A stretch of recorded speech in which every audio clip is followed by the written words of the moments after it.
नमस्कार दोस्तों, स्वागत है आपका महायोग टीवी चैनल में। आज हम आपको ऐसी दुर्लभ जानकारी बताने जा रहे हैं।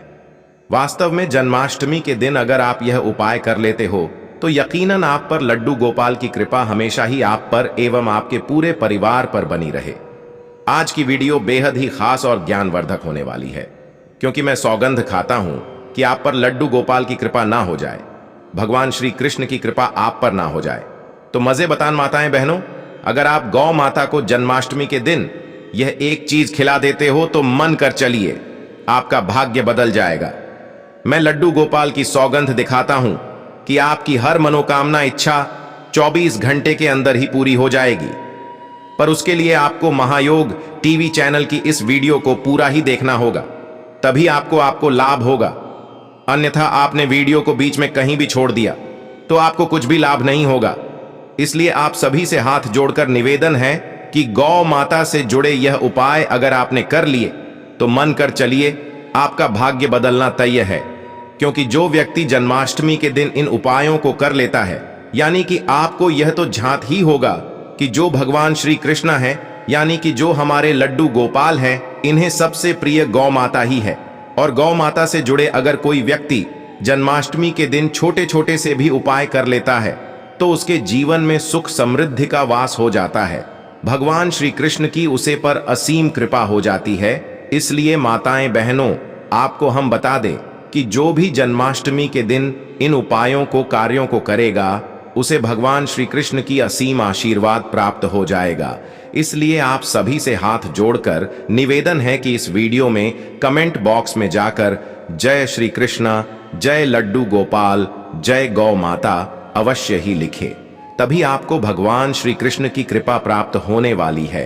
और आज की वीडियो में हम आपको बहुत सारी ज्ञानवर्धक बातें बताने वाले हैं जो आपके लिए जानना बेहद ही जरूरी और खास है।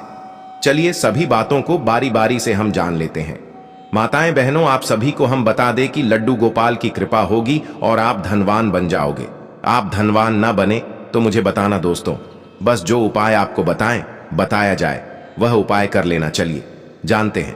जन्माष्टमी के दिन चुपचाप गाय को खिला दे। यह एक छोटी सी चीज, करोड़पति भी अरबपति होंगे। सभी संकट और आसान से मुक्ति, मृत्यु दंड, पितृदोष तुरंत होगा। पूरे साल आपके भर रहेंगे। अन्य धन के भंडार यूं कहें कि आपकी साथ पूछते तक करेंगे। रूपों पैसों पर बैंक बैलेंस बढ़ता चला जाएगा। सभी दुख दर्द संकट कष्ट है वह दूर हो जाएंगे और सभी सुख आपके कदमों में आ जाएंगे। सभी सुख आपके कदम चूमेगी। यदि आप यह एक छोटी और खास चीज चुपचाप गाय को खिला देते हैं तो तत्काल गरीबी आपके जीवन से खत्म हो जाएगी। योग से राजा बन जाता है और 33 कोटि देवी देवताओं को धारण करने वाली गौ माता की कृपा व्यक्ति पर आजीवन बसती है। व्यक्ति के घर में कभी भी अन्य धन वस्त्र कमी नहीं होती। अन्य धन के भंडार व्यक्ति के घर में भरे रहते हैं। व्यक्ति के जीवन से तत्काल गरीबी खत्म हो जाती है। तो दोस्तों, कौन कौन से विधायक से जुड़े खास और महत्वपूर्ण उपाय हैं जिन्हें यदि जन्माष्टमी के दिन कर लेते हैं तो दोस्तों आपके घर में सदैव भर रहेंगे। जो भी जीवन दुख दर्द संकट कष्ट है वह सभी दूर हो जाएंगे। इस वीडियो में हम आपको इस एक खास और महत्वपूर्ण चीज के बारे में बताएंगे, क्योंकि आपको जन्माष्टमी के दिन गाय को जरूर खिलानी है। तो दोस्तों, अपने फायदे के लिए पूरा वीडियो देखना। यदि आज की इस वीडियो को अपने बीच बीच में से देखा, कट यकीन मानिए जीवन में आपको कभी सफलता हासिल भी नहीं होगी। क्योंकि इस वीडियो में आपको उपाय कैसे जुड़े बताने वाले हैं, जिन्हें करने से आपके जीवन के जो भी दुख दर्द संकट है या कामयाबी होने में कोई बढ़ाएं आ रही है, सभी से छुटकारा मिलने वाला है। क्यों कहीं कि आपके जीवन में अपार धन सुख सब, कभी भी धन से संबंधित परेशानी नहीं रहेगी। यदि आपकी प्रबल हो जाएगी, धन प्राप्ति के योग्य बन जाएंगे और जीवन में सदैव अन्य धन के भंडार आपके घर में भर रहेंगे। अन्य धन वस्त्र कभी कमी नहीं होगी आपके घर में। तो दोस्तों, अभी तक आपने जय गौ माता या जय मां लक्ष्मी ना लिखा हो तो जरूर लिखते दोस्तों, आज की पूरा देख कर जाना। यदि आप चाहते हैं आपके परिवार पर सदैव गौ माता की कृपा बरसे, आपके पितरों की कृपा बरसे, देवी देवताओं की कृपा बरसे, तो दोस्तों वीडियो को पूरा देख कर जाना। बहुत ही फायदेमंद वीडियो है। पूरे 500 सालों के बाद ऐसे दुर्लभ सहयोग में यदि आप लाभ हासिल करना चाहते हैं और 7 पीढ़ियां तक कभी कोई किसी तरह की कमी ना हो, यह फल चाहते हैं। वीडियो को पूरा देखकर जाना, बहुत ही लाभप्रद वीडियो है आपके लिए। दोस्तों, वीडियो को आगे शुरू करें सबसे पहले तो आप थोड़े से रिक्वेस्ट करते हैं, वीडियो को लाइक कर देना और कमेंट बॉक्स में सच्चे दिल से जय गौ माता जरूर लिख देना। जी माता की कृपा आपके और आपके परिवार के ऊपर सदैव बरसती रहे। और ज्यादा से ज्यादा वीडियो को शेयर जरूर करना, ज्यादा से ज्यादा अपने दोस्तों में, ताकि और लोग भी इस वीडियो के माध्यम से लाभ हासिल कर सके। इन उपाय को करने से अपने जीवन में सदैव धन सुख संपत्ति की प्राप्ति कर सके। तो शेयर करना भूल इस वीडियो को, जिससे और लोगों का भी भला हो। आपको बता दें, इस दिन तीर्थ बहुत ही फलदायी समझ गया है। यदि कहीं तीर्थ स्थान पर पवित्र नदी में स्नान करना संभव न हो तो आप क्या करें, घर पर ही नहाने वाले पानी में गंगा जल की कुछ बूंदें डालकर स्नान कर लें। और साथ ही साथ यदि आप स्नान आदि से निर्भर हो जाएं, सर्वप्रथम तो अपने घर के पूजा स्थान को साफ कर वहां पूजा पाठ करें। अन्य धन वर्षण के पहले दिन दान करने से सभी मनोकामनाएं पूर्ण हो जाती हैं। जन्माष्टमी के पहले दिन विशेषकर बहुत ही शुभ फलदायी समझ गया है जन्माष्टमी के दिन, और इस दिन समझ जाता है अर्पण पिंडदान करने से पूर्वजों की आत्मा को शांति मिलती है और उनका मोक्ष मिलता है। और आपको बता दें, इस बार जो इस दिन पितृपूजा के साथ साथ हनुमान जी मंगल देवता और भगवान शनिदेव की भी पूजा जरूर करनी चाहिए। आपको बता दें कि इस दिन यदि आप हनुमान जी और मंगल देवता भगवान शनिदेव की पूजा करते हैं तो मंगल का ग्रह जनित दोष भी दूर हो जाता है। व्यक्ति के जीवन में धन सुख संपत्ति की प्राप्ति हो जाती है, समस्त मनोकामना व्यक्ति की पूर्ण हो जाती है। दोस्तों, आपको हम बता दें कि ऐसी ज्ञानवर्धक जानकारी आपको हम पैसों में भी बांट सकते थे, पर हमारे चैनल का मकसद है जन कल्याण एवं जन सेवा करना। इसीलिए आपके लिए जो जानकारी बताते हैं वह फ्री में बताते हैं। इसलिए आप इस वीडियो को भी जरूर लाइक करें। और दोस्तों, मैं आपसे एक अनुरोध और करना चाहूंगा कि दोस्तों आप अपनी राशि कमेंट बॉक्स में जरूर डाल दें, जिससे कि आपकी राशि के अनुसार हम आपको कुछ ऐसे उपाय बता सके, क्योंकि हम राशि से जुड़े उपाय भी आपको जरूर बताते हैं। तो आप कमेंट बॉक्स में अपनी राशि हमें जरूर बताएं या अपना नाम बताएं, जिससे आपके लिए कुछ हम ऐसे उपाय बता सके। साथ में जय गौ माता अवश्य लिखें दोस्तों। साथ ही से जो नए साल का एक उपाय तो जरूर करना है। माताएं बहनों, आपसे हाथ जोड़कर निवेदन है कि गौ माता की इस वीडियो को आप सच्ची हृदय से लाइक जरूर ही कर दे, जिससे कि लड्डू गोपाल आपसे प्रसन्न हो जाए। माताएं एवं बहनों, गाय का उपाय बताने से पहले एक उपाय आपको बता दें। इस उपाय को जरूर करें। क्या करें कि शाम के समय पीपल के पेड़ के नीचे आपको सरसों का चौमुखी दीपक, आटे का दीपक बनाना है। चौथी, उसमें आपको कल आगे की बात ही लगाकर सरसों के तेल का दीपक जला देना है। आटे का तक बनाएं, जो मुख्य तेल डालें उसमें बात ही डालें। लाल वाली कलावे की दीपक जला दें। 4 बातें लगाकर चारों दीपक मतलब कर भाग उसके बन जाए। हर एक भाग को जलाएं और बीच में 2 सबूत फूल वाले लोग भी डाल दें। फिर देखिए कैसे चमत्कार आपके जीवन में होता है। शाम के समय जलाकर उसे छोड़ मनोकामना मानकर दोस्तों, महायोग टीवी में सब्सक्राइब ना किया हो तो जरूर कर ले दोस्तों। हमें बता देना, बहुत ही प्रभावशाली उपाय बताया मैंने आपको, प्रयोग में है। इस बार तो उपाय को जरूर करें।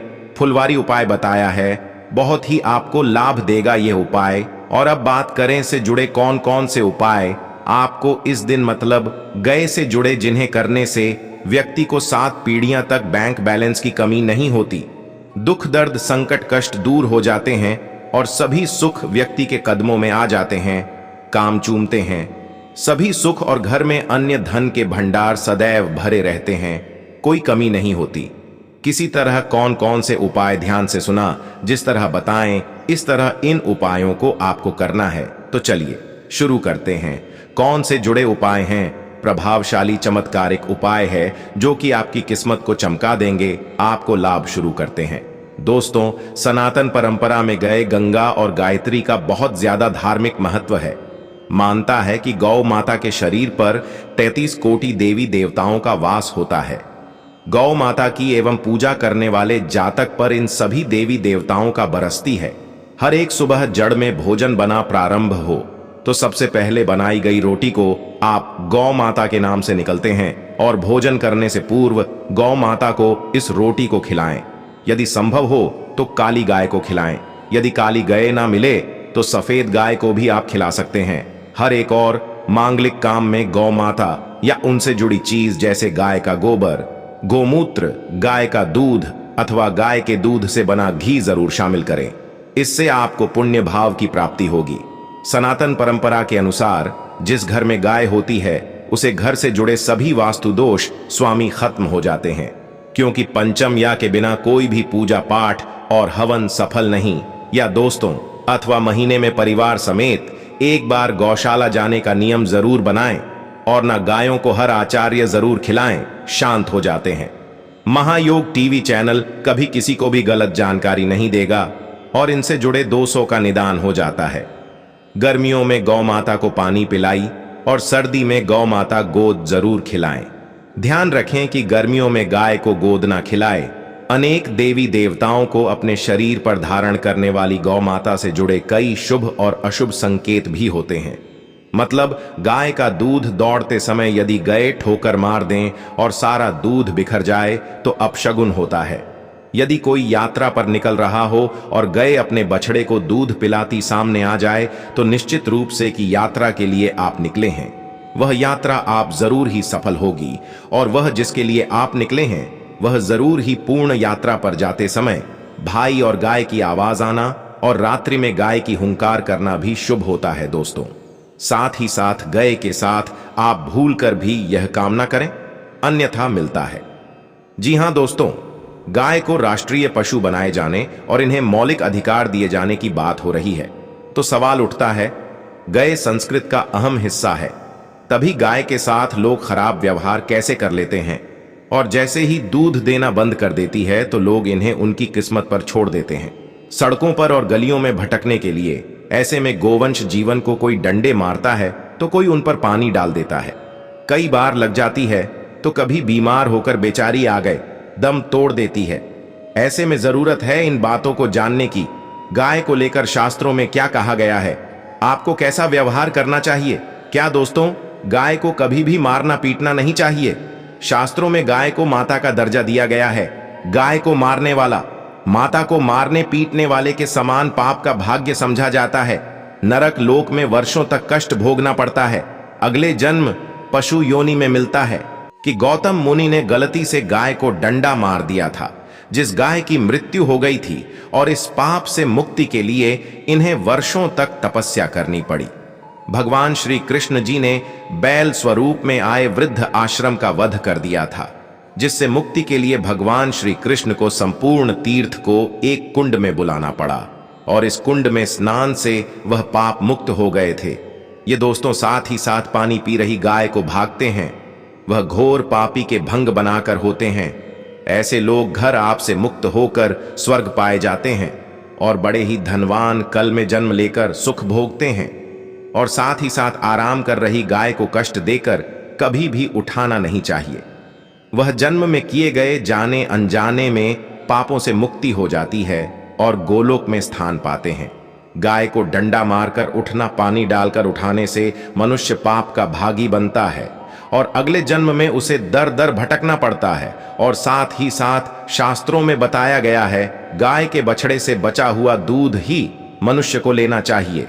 परंतु कुछ लोग एक बार गाय को दूर लेने बाद फिर से बछड़े के लिए बचा हुआ दूध भी धो लेते हैं। ऐसा करना घोर पाप कहा जाता है। ऐसे दूध को धोने वाला और ग्रहण भी बन जाते हैं दोस्तों। साथ ही साथ शास्त्रों में कहा गया है कि गोवंश मतलब गए और बैल के पीठ पर नहीं बैठना चाहिए, उनके बीच पर बैठने से महापाप लगता है।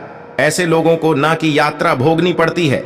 एकमात्र देव के अंश के उत्पन्न नदी ही गांव वंश है, जिस पर स्वयं महादेव और महादेवी सवारी करती हैं, क्योंकि नंदी ने स्वयं अपनी इच्छा से महादेव की सवारी बनना स्वीकार किया था। और साथ ही साथ शास्त्रों में गाय के दान को बहुत ही महत्व दिया गया है। परंतु ऐसी गाय का दान कभी नहीं करना चाहिए जो बुद्धि और बीमार हो। कठोपनिषद में नचिकेता की कथा भी इस संदर्भ में है कि जिस नचिकेता ने पिता द्वारा बुद्धि गाय को दान करने पर आपत्ति जताई थी, दूध देने वाली और बछड़े सहित जो लोग गाय का दान करते हैं वह महान पुण्य को हासिल करके स्वर्ग में स्थान पाते हैं दोस्तों। साथ ही साथ सूर्य, चंद्र, मंगल या शुक्र की युक्ति राहु से हो तो पितृदोष होता है। यह भी मानता है कि सूर्य का संबंध पिता से एवं मंगल का संबंध रक्त से होने के सूर्य यदि शनि, राहु या केतु या दृष्टि हो तथा मंगल की युति राहु या केतु से हो तो पितृदोष होता है। इस दोस्त से जीवन संघर्ष में बन जाता है। यदि पितृदोष हो तो गाय को प्रतिदिन या किसी भी एक एकादशी को या किसी पूर्णिमा के दिन या अमावस्या या किसी भी खास दिन पर रोटी, गुड़, चारा आदि खिलाने से पितृदोष खत्म जाता है। देसी गाय की पीठ पर जो का खुद को बाण होता है वह बृहस्पति गुरु है। अतः जन्म पत्री में यदि बृहस्पति अपनी नीच राशि मकर में हो या अशुभ शिवलिंग में जा रहे हो और सामने से गौ माता आई हुई दिखाई दे तो गौ माता को अपनी दाहिनी ओर से जाने देना चाहिए। आपकी यात्रा जरूर ही सफल होगी। और साथ ही साथ यह संकेत भी जान ले, यदि आप यात्रा पर जा रहे हैं और सामने आपके गए पड़ जाएं अथवा अपने बछड़े को दूध पिलाती हुई सामने गए दिखाई दे जाए तो समझ जाना कि वह यात्रा आपके लिए जरूर ही सफल होगी।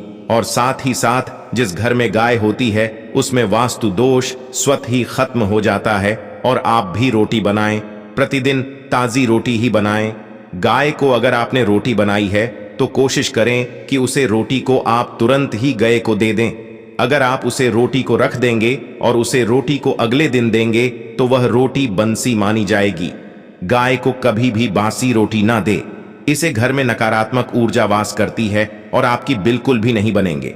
इससे आपके घर में हमेशा दर्द देवता का वास रहेगा और आप जिस भी कम उसे काम में आपको हमेशा असफलता ही हाथ लगेगी। इसलिए कोशिश करें गाय को रोजाना ताजी रोटी बनाकर खिलाएं, बासी रोटी गाय को ना दें। और साथ ही साथ सदी गली चीज गाय को नहीं खिलानी चाहिए कि घर में कोई फल है, कोई सब्जी है, सब जाए तो लोग क्या करते हैं, गाय को देते हैं। नहीं, ऐसा नहीं करना चाहिए। ऐसा करने से यदि आप गाय को खिलाते हैं तो और आप आपके भाग्य बन जाते हैं। और साथ ही साथ आप आते कि 11 लोग यहां बनाकर उनके ऊपर हल्दी लगाई, इसके बाद को खिलाएं, हर एक लोहे को मिला दे। माता गाय की आप चरणों की स्पर्श करें। या दोस्तों, ऐसा करने से आपके समस्त काम बनने लगेंगे। जो 2 हक का समय चल रहा है वह भी खत्म होगा। आपके जीवन में खुशियां ही खुशियां होंगी। और एक बार आप 7 बार गाय की परिक्रमा भी कर लें तो आपके समस्त कम होंगे। और साथ ही साथ आप गाय को जब भी रोटी दे, रोटी पर या तो आप थोड़ी हल्दी लगा ले, अगर अच्छा ना हो तो आप थोड़ा रख सकते हैं, थोड़ा घी रख सकते हैं।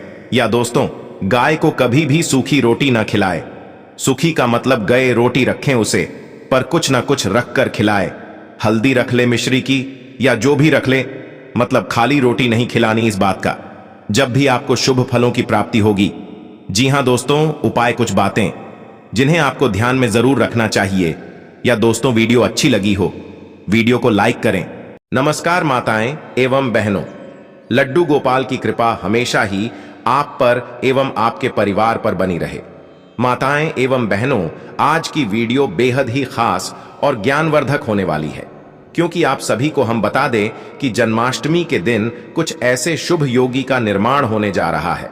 अगर आप अपने जीवन में सुख समृद्धि पाना चाहते हैं, आप अपनी हर एक मनोकामना पूरी करना चाहते हैं, तो आपको हम बता दें कि अगर आप लड्डू गोपाल यानी कि श्री कृष्ण की कुछ ऐसी वस्तुएं हैं, अगर आप कुछ ऐसी चीज हैं जिन्हें आप अगर जन्माष्टमी के दिन या फिर जन्माष्टमी से एक दिन पहले अगर आप इन चीजों को अपने घर ले आते हैं तो मां के चलिए आपके भाग्य के तारे निराले हो जाएंगे।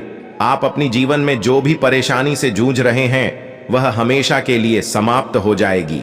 माताएं एवं बहनों, आप सभी को हम बता दें कि अगर आप इन चीजों को अपने घर पर ले आते हो और पूरी पूजा विधि के साथ अगर आप इन चीजों को अपने घर पर रख लेते हो तो मन कर चलिए, आपको वह लाभ देखने को मिलेगा जो आपने कभी नहीं देखा होगा। इसलिए माताएं बहनों से हाथ जोड़कर निवेदन है कि महायुद्ध टीवी चैनल की इस वीडियो को आप पूरा जरूर देख लें, क्योंकि हम आपको बता देती कुछ ऐसे शुभ संयोगों का निर्माण होने जा रहा है कि इस जन्माष्टमी बहुत ही पवन और चमत्कारी होने वाली है। इसलिए माताएं एवं बहनों, पहले हम आपको बता देते हैं कि जन्माष्टमी कितनी तारीख को मनाई जाएगी। और कौन से बुक शुभ संयोग इस दिन निर्माण हो रही है, जिसे कि हर एक माता बहन को बहुत ही शुभ और मंगलकारी लाभ प्रदान होने वाला है। इसलिए अगर आप लड्डू गोपाल की कृपा पाना चाहते हैं, प्राप्त करना चाहते हैं, तो इस वीडियो को सच्चे दिल से लड्डू गोपाल जी के लिए एक लाइक जरूर ही कर दीजिए। चलिए पहले यह जान लेते हैं कि कौन सी बुक शुभ सहयोगों का निर्माण हो रहा है, जो बहुत ही शुभ और मंगलकारी इस जन्माष्टमी पर माने जा रही है। उसके बाद हम जानेंगे कि आखिर वह कौन सी वस्तुएं हैं जिन्हें अगर आप जन्माष्टमी के दिन अपने घर ले आते हैं तो आपकी हर एक मनोकामना इच्छा एक दिन में ही यानी कि 24 घंटे के अंदर ही पूरी हो जाएगी, एवं आपके घर में अगर धन की कमी है या फिर कोई भी समस्या हो वह एक दिन में ही समाप्त हो जाएगी। चलिए सभी बातों को हम बारी बारी से जान लेते हैं। जन्माष्टमी पर अब की बार जयंती सहित रोहिणी योग, जाने कृष्ण जन्माष्टमी पूजन का शुभ मुहूर्त। जन्माष्टमी का पर्व इस बार देश भर में 26 अगस्त सोमवार के दिन मनाया जाएगा। इस बार जन्माष्टमी पर जयंती योग का शुभ संयोग बना हुआ है। ऐसे में सबसे शुभ मुहूर्त में पूजा अर्चना करने से भक्तों को भगवान कृष्ण की विशेष कृपा मिलने वाली है। आइए जानते हैं कृष्ण जन्माष्टमी पर पूजा का शुभ मुहूर्त और योग। जन्माष्टमी का पर्व भाद्रपद मास की कृष्ण पक्ष की अष्टमी तिथि के दिन मनाई जाती है।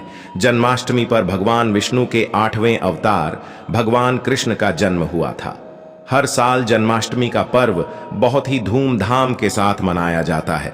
इस बार जन्माष्टमी पर बहुत ही शुभ योग बन रहे हैं। जैसे योग भगवान कृष्ण के जन्म के समय बने थे, वैसे ही योग इस बार भी बन रहे हैं। बता दें कि इस बार कृष्ण जन्माष्टमी का पर्व 26 अगस्त सोमवार के दिन मनाया जाएगा। इस बार के बने शुभ योग में व्रत रखने से भक्तों को व्रत को 4 गुना अधिक फल मिलने वाला है। जन्माष्टमी पर बने हैं बेहद शुभ योग। इस बार संयोग ऐसा बना है कि जन्माष्टमी पर अष्टमी तिथि एक ही दिन है, जिससे कि साधु सन्यासी और गृहस्थ सभी एक ही दिन भगवान कृष्ण की भक्ति उपासना कर पाएंगे। पंचांग की गणना बता रही है कि 26 तारीख को सोमवार के दिन अष्टमी तिथि सुबह 3:40 से आरंभ होगी। 26 तारीख को रात के 2:20 पर अष्टमी तिथि समाप्त होगी। जन्माष्टमी के दिन रोहिणी नक्षत्र दोपहर में 3:55 से आरंभ होगा और 27 तारीख की मध्य रात्रि 3:38 तक रहेगा।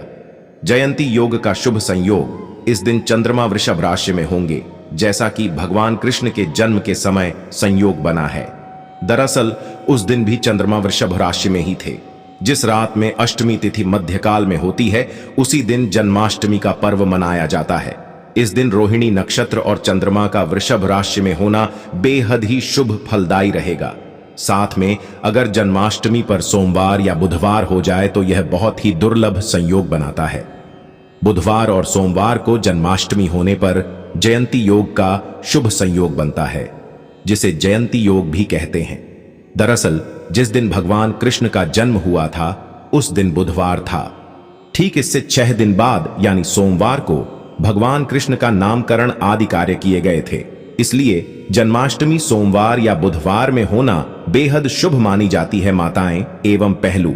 आप सभी को हम बता दें कि आपको कुछ ऐसी गलतियां हैं जो कि आपको जन्माष्टमी के दिन भूलकर भी नहीं करनी चाहिए। यह जानना आपके लिए बेहद ही जरूरी और खास है, क्योंकि अगर आप जन्माष्टमी का व्रत रखती है तो आपको ऐसी गलतियां भूलकर भी नहीं करनी चाहिए। इसके बाद हम जानेंगे कि आपको जन्माष्टमी के दिन कौन सी वह चीज है जो अपने घर पर जरूर ही ले आनी है। पर इससे पहले हम आपको यह भी बता देते हैं कि ऐसी कौन सी बुक गलतियां हैं जो जन्माष्टमी के दिन किसी भी माता बहन को भूलकर भी नहीं करना चाहिए, नहीं तो घर पाप लगता है और इसे आपके परिवार को बहुत ही ज्यादा कष्टकारी दुख का सामना करना पड़ सकता है। इसलिए आप वीडियो को पूरा ही देखें। चलिए जान लेते हैं वह कौन से काम है जो हमें भूलकर भी नहीं करने चाहिए। कृष्ण जन्माष्टमी का दिन बहुत शुभ होता है और मान्यता है कि इस दिन भक्तों की सारी मनोकामनाएं पूरी होती हैं। हालांकि इस दिन कुछ खास बातों का भी ध्यान रखना जरूरी होता है। आइए जानते हैं कि कृष्ण पूजा के दौरान कौन से काम शुभ नहीं माने जाते हैं। जन्माष्टमी के दिन भूलकर भी तुलसी के पत्ते नहीं तोड़ने चाहिए। भगवान विष्णु को श्री कृष्ण का अवतार माना जाता है। मान्यता के अनुसार तुलसी भगवान विष्णु को अत्यंत प्रिय है, इसलिए इस दिन तुलसी के पत्ते तोड़ना शुभ नहीं माना जाता है। मैं माता एवं बहनों, आप सभी ऐसी गलती भूल कर भी ना करें, क्योंकि इससे घोर पाप लगने की आशंका बनी रहती है। इसलिए आप सभी को इस गलती को भूल कर भी नहीं करना चाहिए, नहीं तो आपके घर में कल इसका माहौल बन जाता है और ना ही अपने घर पर किसी को यह चीज करने दी। चलिए अगली गलती जान लेते हैं, जो आपको भूल कर भी नहीं करनी चाहिए। जो लोग जन्माष्टमी का व्रत नहीं रखते हैं, उन्हें भी इस दिन चावल नहीं खाना चाहिए। एकादशी और जन्माष्टमी के दिन चावल और जौ से बने भोज्य पदार्थ खाना वर्जित माना जाता है। माता एवं बहनों, आपको हम बता दें, इस दिन चावल होते हैं, उन्हें आप भूल कर भी ना खाएं, यह अच्छा नहीं माना जाता। और लड्डू गोपाल को ऐसी चीज कभी भी अच्छी नहीं लगती है, जो कि आप अगर जन्माष्टमी के दिन ऐसी चीज खाते हैं तो यह बिल्कुल भी शुभ नहीं माना जाता, बल्कि अशुभ ही माना जाता है। इसलिए आप इन चीजों का सेवन भी भूल कर भी ना करें। आज के दिन लहसुन, प्याज या कोई भी अन्य तामसिक भोजन नहीं करना चाहिए। इस दिन घर में मांस और शराब नहीं लाना चाहिए। इस दिन प्याज और लहसुन को तो भूल कर भी नहीं खाना चाहिए, क्योंकि यह तामसिक भोजन में आते हैं और इन चीजों को आप भूल कर भी सेवन नहीं करना चाहिए, क्योंकि यह बिल्कुल भी अच्छा नहीं माना जाता। और लड्डू गोपाल भी इन चीजों का अगर आप जन्माष्टमी के दिन सेवन करते हैं तो लड्डू गोपाल आपके घर से दूर चले जाते हैं और वह नाराज हो जाते हैं। इसलिए आप इन चीजों का सेवन भूल कर भी ना करें तो आपके लिए यह बहुत ही शुभ और मंगलकारी माना जाएगा। कृष्ण जन्माष्टमी के दिन भूलकर भी किसी का अनादर ना करें। भगवान कृष्ण के लिए अमीर या गरीब सभी भक्त एक समान ही हैं। किसी भी गरीब का अपमान करने से श्री कृष्ण अप्रसन्न हो सकते हैं। जन्माष्टमी के दिन पेड्ढों को काटना भी अशुभ माना जाता है। श्री कृष्ण हर चीज में बसते हैं और हर चीज उनमें बसती है, बल्कि हो सके तो इस दिन ज्यादा से ज्यादा पेड़ लगाने चाहिए। इससे घर और परिवार में सुख और शांति बनी रहती है। जन्माष्टमी के दिन ब्रह्मचर्य का पालन करना अनिवार्य होता है। इस दिन पूरे पवित्र मन तन से भगवान की पूजा करनी चाहिए। इस दिन भूल कर भी गायों का अपमान नहीं करना चाहिए। भगवान कृष्ण को गायों से बहुत प्रेम था। कान्हा बचपन गायों के साथ ही खेलते थे। ऐसी मान्यता है कि जो भी गाय की पूजा करता है उसे श्री कृष्ण का आशीर्वाद जरूर मिलता है। जो लोग इस दिन व्रत रखते हुए उन्हें रात में 12 बजे से पहले अपना व्रत नहीं खोलना चाहिए। उससे पहले व्रत खोलने से पूजा का फल नहीं मिलता है और व्रत भी अधूरा माना जाता है। माताएं एवं पहलू चली, अब जान लेते हैं कि वह कौन सी ऐसी चीज हैं जिन्हें अगर आप लड्डू गोपाल की कृपा पाने के लिए, यानी कि लड्डू गोपाल की कृपा प्राप्त करने के लिए, अगर आप जन्माष्टमी के दिन आप इन चीजों को खरीद कर अपने घर ले आते हैं तो मानकर चलिए आपका भाग्य बदल जाएगा। माताएं एवं बहनों, आप सभी से हाथ जोड़कर निवेदन है कि महायोग टीवी चैनल की इस वीडियो को अभी तक आप देख रहे हैं तो कमेंट बॉक्स में जय जय लड्डू गोपाल जय श्री कृष्ण अवश्य ही लिख दी, जिससे कि आपकी हर एक मनोकामना लड्डू गोपाल तक पहुंच जाएगी और हर एक मनोकामना 24 घंटे के अंदर ही पूरी हो जाएगी। चलिए जान लेते हैं कौन सी है वह वस्तुएं जिन्हें अगर आप जन्माष्टमी के इतने पावन अवसर पर अपने घर ले आते हैं तो आपको वह लाभ देखने को मिलेगा जो आपने अपनी जिंदगी में कभी कल्पना भी नहीं की होगी। इसलिए हम सभी बातों को आप सभी को बारी बारी से बताएंगे। चलिए जान लेते हैं कौन सी है वह वस्तुएं जिन्हें अगर आप जन्माष्टमी के दिन घर ले आएंगे तो यह बहुत ही शुभ और मंगलकारी रहेगा। माताएं एवं बहनों, आप सभी को हम बता दें कि आपको ये तो याद ही होगा कि भगवान श्री कृष्ण को माखन बचपन से ही पसंद था। श्री कृष्ण घरों से माखन चुराकर खाते थे, इसलिए उनको माखन चोर भी कहा जाता है। जन्माष्टमी के दिन अगर माखन में तुलसी डालकर भगवान श्री कृष्ण को अर्पण करते हैं तो सारी मनोकामनाएं पूर्ण होंगी। बांसुरी, जब भी आप भगवान श्री कृष्ण का चित्र देखते हैं तो उसमें बांसुरी अवश्य होती है। भगवान श्री कृष्ण को बांसुरी अति प्रिय है। बांसुरी प्रेम के कारण इन्हें बंशीधर के नाम से भी जाना जाता है। जन्माष्टमी के दिन आप चांदी या लकड़ी की बांसुरी खरीदकर भगवान श्री कृष्ण को चढ़ाएं। पूजा समाप्त होने के बाद उसे तिजोरी में रख दें।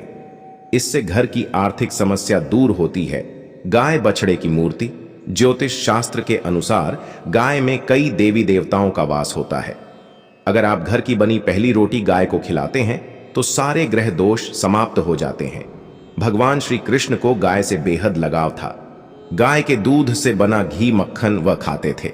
इसलिए जन्माष्टमी के दिन गाय बछड़े की मूर्ति को आप घर के मंदिर या मकान के ईस्ट कोण में रखते हैं तो सुख समृद्धि की प्राप्ति होगी। झूला श्री कृष्ण के लड्डू गोपाल स्वरूप को हमेशा झूले में स्थापित किया जाता है, इसलिए लड्डू गोपाल को झूला अत्यंत पसंद है। जन्माष्टमी के दिन झूला खरीदकर लड्डू गोपाल को उसमें स्थापित करें। घर में सुख शांति बनी रहेगी। पीले फूल भगवान कृष्ण को बहुत प्रिय होते हैं, इसलिए घर में पीले फूल लाना चाहिए। पीले फूल सुख और समृद्धि का प्रतीक होते हैं। पीले फूलों को भगवान कृष्ण की पूजा में चढ़ाने से घर में सुख और समृद्धि आती है। पीले फूलों को घर में सजाने से घर की सुंदरता बढ़ती है। दही और मक्खन, भगवान कृष्ण को दही और मक्खन बहुत पसंद था, इसलिए घर में दही और मक्खन लाना चाहिए। दही और मक्खन स्वास्थ्य और सुख का प्रतीक होते हैं। दही और मक्खन को भगवान कृष्ण की पूजा में चढ़ाने से घर में स्वास्थ्य और सुख आता है। दही और मक्खन को घर में खाने से स्वास्थ्य अच्छा रहता है। मोर पंख, भगवान कृष्ण के मोर पंख बहुत प्रसिद्ध हैं, इसलिए घर में मोर पंख लाना चाहिए। मोर पंख सौंदर्य और सुख का प्रतीक होता है। मोर पंख को भगवान कृष्ण की पूजा में चढ़ाने से घर में सौंदर्य और सुख आता है। मोर पंख को घर में सजाने से घर की सुंदरता बढ़ती है। बांसुरी, भगवान कृष्ण बांसुरी बजाने में माहिर थे, इसलिए घर में बांसुरी लाना चाहिए। बांसुरी संगीत और सुख का प्रतीक होती है। बांसुरी को भगवान कृष्ण की पूजा में चढ़ाने से घर में संगीत और सुख आता है। बांसुरी को घर में बजाने से घर में संगीत का माहौल बनता है। पीले वस्त्र, भगवान कृष्ण को पीले वस्त्र बहुत पसंद थे, इसलिए घर में पीले वस्त्र लाना चाहिए। पीले वस्त्र सुख और समृद्धि का प्रतीक होते हैं। पीले वस्त्र को भगवान कृष्ण की पूजा में चढ़ाने से घर में सुख और समृद्धि आती है। पीले वस्त्र को घर में पहनने से घर की सुंदरता बढ़ती है। फूलों की माला, भगवान कृष्ण को फूलों की माला बहुत पसंद थी, इसलिए घर में फूलों की माला लानी चाहिए। फूलों की माला सुख और सौंदर्य का प्रतीक होती है। फूलों की माला को भगवान कृष्ण की पूजा में चढ़ाने से घर में सुख और सौंदर्य आता है। फूलों की माला को घर में सजाने से घर की सुंदरता बढ़ती है। धार्मिक पुस्तकें, भगवान कृष्ण के बारे में धार्मिक पुस्तकें घर में लानी चाहिए, जैसे कि भगवद गीता और श्रीमद् भागवती। धार्मिक पुस्तकें ज्ञान और सुख का प्रतीक होती हैं। धार्मिक पुस्तकों को घर में पढ़ने से घर में ज्ञान और सुख आता है। पूजा की थाली, पूजा की थाली घर में लानी चाहिए, जिसमें भगवान कृष्ण की पूजा की जा सके। पूजा की थाली सुख और समृद्धि का प्रतीक होती है।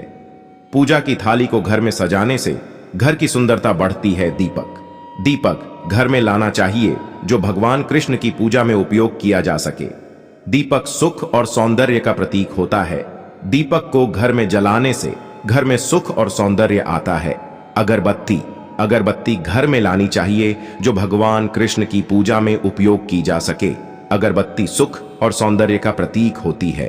अगरबत्ती को घर में जलाने से घर में सुख और सौंदर्य आता है। प्रसाद घर में लाना चाहिए, जो भगवान कृष्ण की पूजा में उपयोग किया जा सके। प्रसाद सुख और सौंदर्य का प्रतीक होता है। प्रसाद को घर में खाने से घर में सुख और सौंदर्य आता है। फल घर में लाने चाहिए, जो भगवान कृष्ण की पूजा में उपयोग किए जा सकें।